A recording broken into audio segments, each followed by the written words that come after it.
Hey there, welcome back. So whenever we think of who would be the craziest Roman emperors, of course there are some very famous, or should we say infamous names that come to mind. It could be Nero, it could be Caligula, it could be Elagabalus, or as it's pronounced in Latin, Elagabalus. But were these people actually crazy? Like, would a real psychologist give us that diagnosis? Well, to answer that, we need to first define exactly what crazy means, and most importantly, what it means within the proper historical context.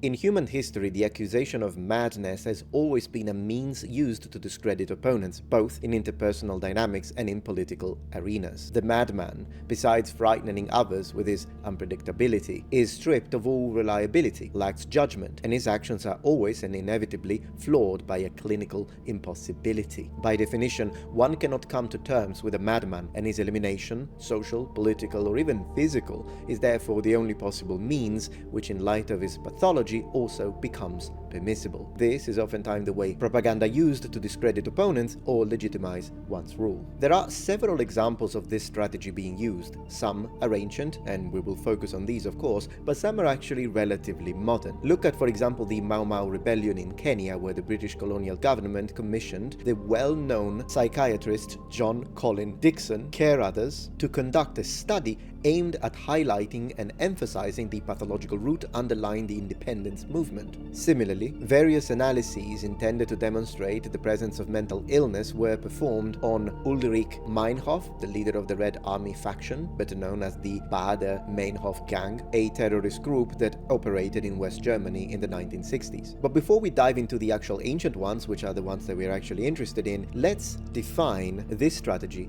the following way. The aim of declaring your opponent's madness, whether it be actually real or fabricated, is always to strip the opponent's position of any validity, suggesting that their political or personal attitudes and consequently their actions are corrupted by a psychopathological component. For further explanation, see S. Tusini's study, open quotes, named The Concept of Madness as a Tool for Redefining the Aggressor. In light of this perspective, any information that comes from the ancient sources that is used to delineate the madness, craziness of Roman emperors need to be weighed in a very careful manner, as we dive into the difficult task of discerning which elements would be factual and which would be artifacts. Great weight should be given to the sources, which are often far from impartial. For instance, the Historia Augusta is a prime example of documentation that is fundamentally flawed at its foundation, inspired to some extent by the historiography of Senator Marius Maximus, known for his propensity for gossip and scandalous details, and generally expressing the views of a senatorial class that perceived itself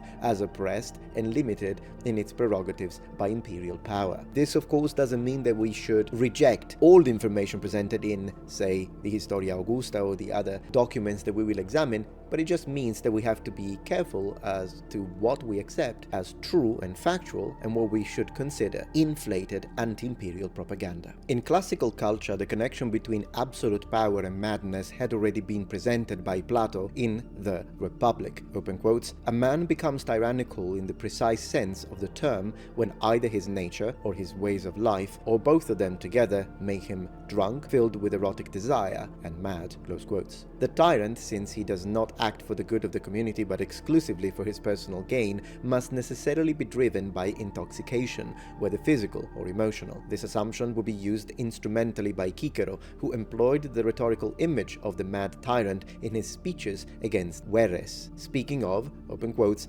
Insania, close quotes, while Catiline was, according to him, driven by, open quotes, Furor, close quotes. Another state of psychological alteration and a supposed alienation of Catiline would also emerge in Sallust's writings. Even before being portrayed as greedy, cruel, and ambitious, these figures are depicted as mentally unstable, making their motivations irreconcilable and non-negotiable.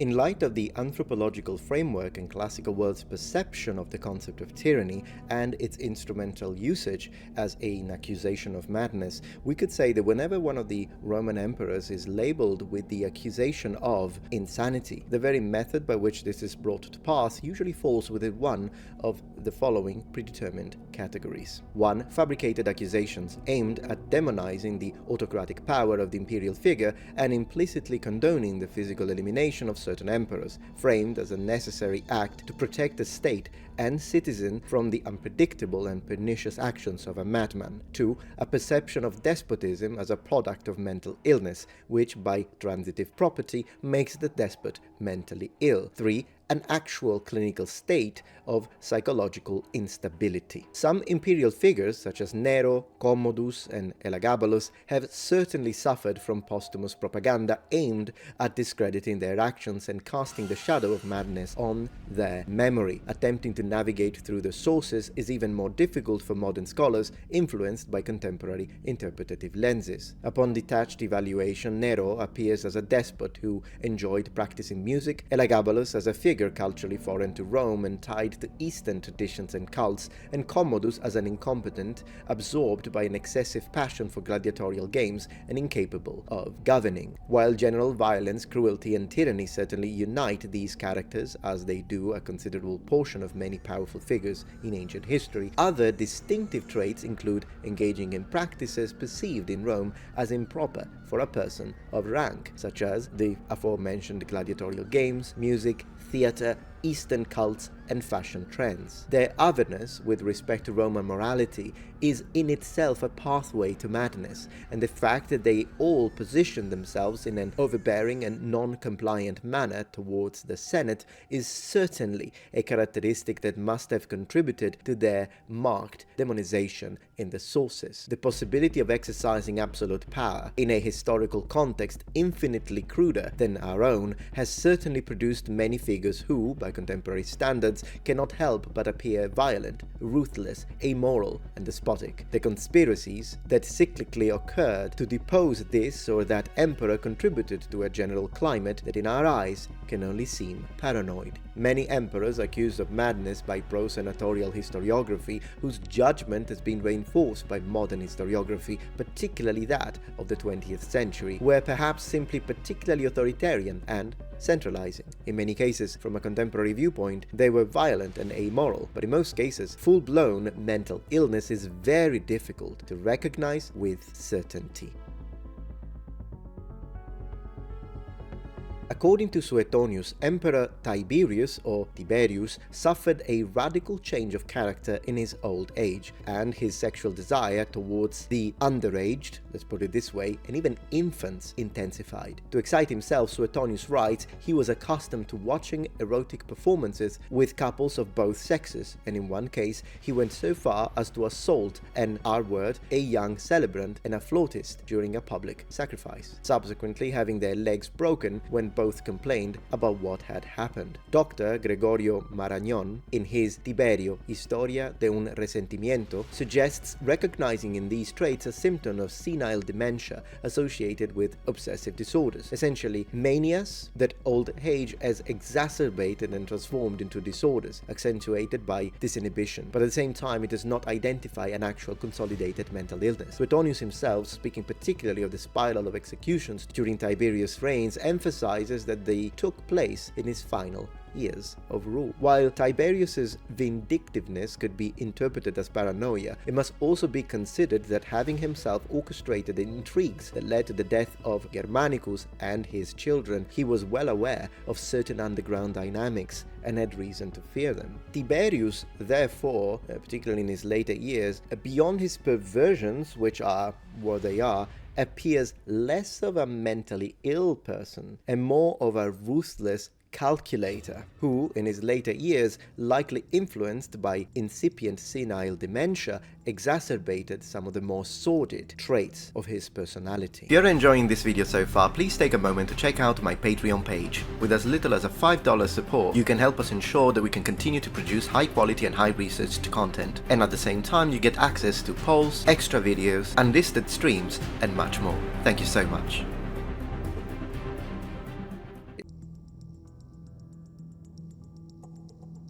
Caligula is certainly one of the emperors who epitomizes the role of the mad despot par excellence, but it is highly probable that in his biographies there is an interweaving of elements that could indicate an actual clinical condition and biased interpretations aimed at further discrediting his figure. Both are very likely. According to historian Alois Winterling, author of Caligula, a biography, the famous appointment of his horse Incitatus as senator, which in reality never happened but was only threatened, along with other extravagant behaviors directed mostly at the senatorial class, should be interpreted not so much as symptoms of mental illness but as a calculated disrespect towards the Senate, aimed at emphasizing how useless and obsolete their institution was from the imperial perspective, and as a propensity to adopt characteristic typical of the Hellenistic monarch, according to a canon that brought the imperial figure close to the divine. On the other hand, if these characteristics are independent of a clinical condition, and the accusations of incest with his sisters and those of extreme cruelty tend to be downplayed by historians as a product of propaganda, one cannot fail to notice the strongly eccentric streak and instability of Caligula that emerges from classical authors such as Suetonius, Cassius Dio, Flavius Josephus, and Philo of Alexandria. Among the accusations made by Suetonius is that, after Tiberius' death, Caligula developed an incestuous relationship with all his sisters, especially with Drusilla, with whom he contracted some form of marriage. Suetonius also claims that Caligula had active and passive homosexual relationships, that he harassed and R-worded many women of rank, and that, when short of money, he opened a brothel in his palace. Suetonius also maintains that Caligula was accustomed to exhibiting his beautiful wife, Caesonia, in a state of nudity to his friends, that he flaunted peculiar attire, and that he sometimes wore female clothing, even disguising himself as the goddess Venus. Suetonius reports, open quotes, that during the day he consulted secretly with Jupiter Capitolinus, now speaking in a low voice and lending his ear,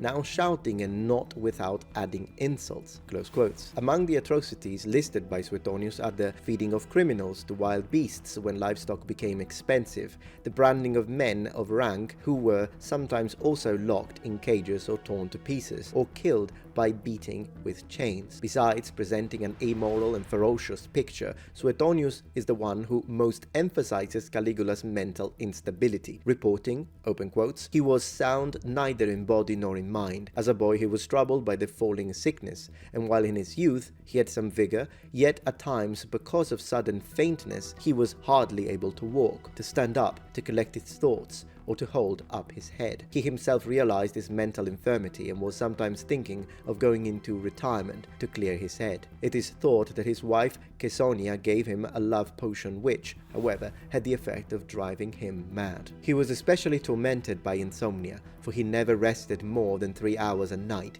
and even during that time he did not sleep peacefully but was terrified by strange apparitions, once, for example, dreaming that the spirit of the ocean spoke to him. Therefore, tired of lying in bed, completely awake for most of the night, he would sit on his triclinium. Now he would wander through the long colonnades, calling out from time to time in a loud voice for the dawn and ardently wishing for it to arrive. Interestingly enough, the Latin term morbus caducus was the term by which the Romans identified epilepsy, and it is also significant that in epileptics, mood changes characterized by strong irritability can precede attacks. Suetonius reports that Caligula had shown profound cruelty and bizarre attitudes even at a tender age, but in reality this seems to be contradicted by other sources, and equally improbable seems the reference, bordering on gossip, to the love potion that supposedly drove him mad. While Cassius Dio does not spare harsh criticism of the sovereign, reporting how he fed his horse oat mix with gold leaves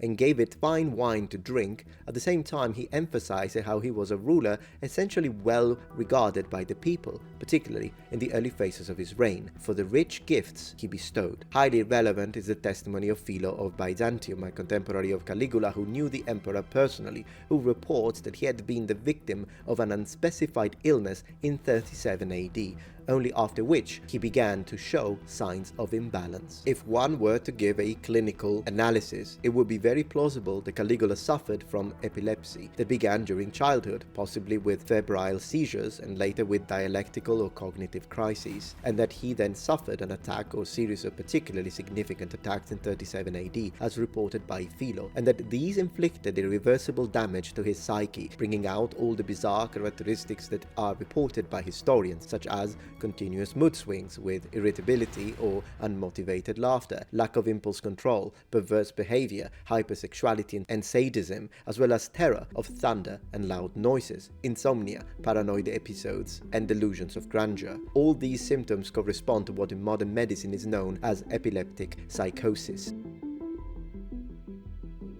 This condition has a prevalence ranging from 5.6% to 5.9% and can manifest with any type of epilepsy. However, its prevalence increases to 9.3% in people with temporal lobe epilepsy. Epileptic psychosis can be independent of the seizures themselves and are accompanied by hallucinations, great fear, and sometimes religious ecstasy. Epileptics in general can be irritable, suspicious, egocentric, and manifest religious manias. According to British neurologist Francis Walsh, 20% of epileptics can become unbalanced, not infrequently showing a paranoid picture. And interestingly enough, one of the first symptoms of onset is insomnia, which Suetonius indicates as one of the emperor's characteristics. As histopathologist A.T. Sanderson has pointed out, insomnia is also a very common element in post-encephalitic picture, and perhaps the illness Philo mentions that supposedly struck Caligula in 37 AD could have been encephalitis, which can manifest in combination with epilepsy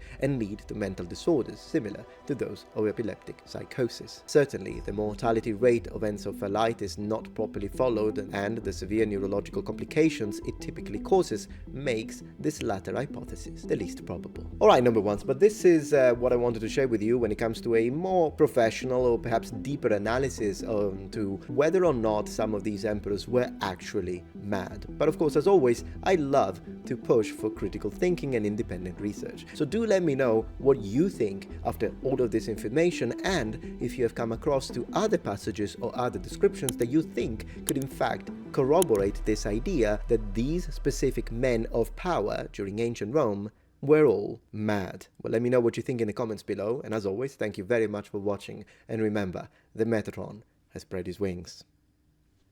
Goodbye.